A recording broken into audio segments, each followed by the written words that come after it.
Well, as aforementioned, the First in the Nation caucuses have set the tone for all other states since, we're talking 1972. Yeah, there's a rich history, but winning the caucuses doesn't always lead to the nomination. WHO 13's Amanda Kruns joins us in studio with a history lesson about there being no guarantees.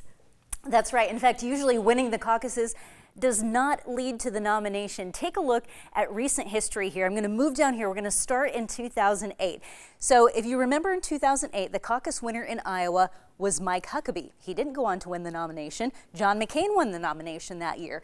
In 2012, you might remember it was a very tight race between Rick Santorum and Mitt Romney. Rick Santorum literally drove his pickup truck around the state that year. That was his ground game and it worked for him. He was the caucus winner. Mitt Romney went on to win the nomination, though. And then in 2016, Ted Cruz was the winner in Iowa after the caucuses, and of course the nominee went on to be Donald Trump. So you can see our track record of picking the caucus winner and it being the same as the nominee doesn't usually work out. However, there was this one time, the last Republican to win both was George W. Bush in 2000.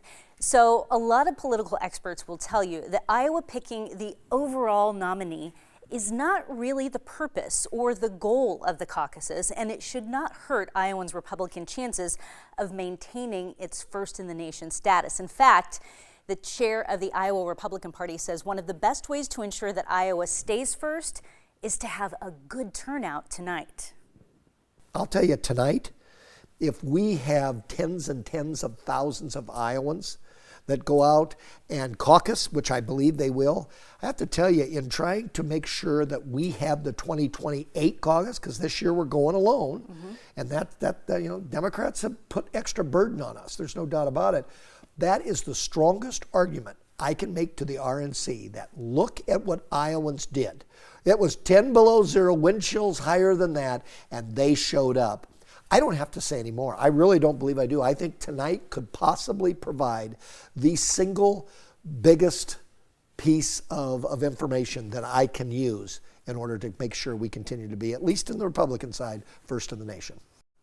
I really enjoyed that interview with Mr. Kaufman today. You can hear that passion in his voice when he talks about why Iowa Republicans should remain first in the nation. He even said it would be best for the whole state if Democrats could get their first in the nation status back. And we'll hear more from Mr. Kaufman all throughout the evening. Yeah, it's great for the entire state if we have all of these contests going first. It is. You look back at 2012, 2016, both contests set turnout records.